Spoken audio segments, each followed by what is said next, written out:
So I just wanted to share a little bit of my experience. I did the Marine Corps Marathon this last October for Team in Training. I ran in honor of my cousin Byron. I just wanted to tell you a little bit about my cousin. Byron is amazing. He's the youngest of three kids, two older sisters. You know, the normal, you know, gets dressed up and nails painted and all of that. He had really bad ADD growing up, and my uncle didn't want to put him on anything for it, and so he'd have him, you know, do push-ups and run around the block, and that turned into Byron becoming an amazing athlete.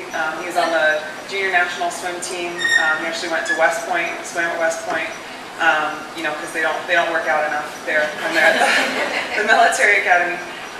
You know, graduated with honors, went to Alabama where he started doing training to fly Black Hawk helicopters, which was his dream. And he went out and they do this crazy wilderness trainings. They basically send him out, you know, with a compass and a knife, you know, into the woods, and you know, goes there for a few weeks. So he did that and came back and was feeling under the weather and went to go get it checked out, and they thought he had something called cat scratch fever, which kind of makes sense because he was out in the woods. And turned out it was not cat scratch fever. It was T lymphoblastic lymphoma.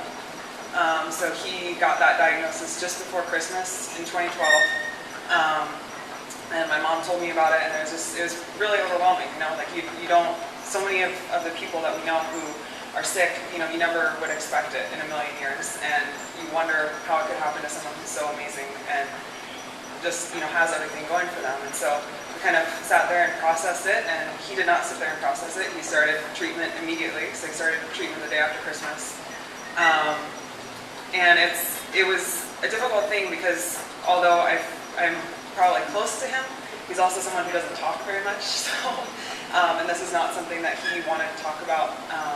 But when I went to visit him in January, I told him that I wanted to be there for him in whatever way I could, and so I said I was gonna, you know, kind of rally all of his friends together and run this marathon, and we were gonna put together. I was gonna make a shirt for him with everyone who'd come together to support him, so that he would have a shirt to work out in the first time he was allowed to work out. See, he went like nuts because he wasn't allowed to work out for like 8 months, like pumping him full of all the chemo drugs. So it was as an athlete, you know, you don't usually find yourself without motivation to train, and this is one of the most motivating things.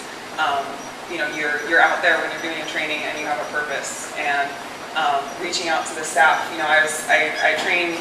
My sport at the Olympics was not at all running; it was rowing, which you know, we're pretty big, strong women, and not the most graceful runners. So I was training, and I actually was at the World Championships through August, and so I reached out to the coaches and was like, look, I need to get in running shape pretty quick, so can you help me? And they did an amazing job of making sure that I was going to get through the training I needed to get through in order to get out there and really make Byron proud. So you know, the support structure that they have to help you do fundraising, everything is incredible. I think we had over 60 people donated, which was as amazing as the fact that over 100 people left messages for Byron, contacted him, reached out to him.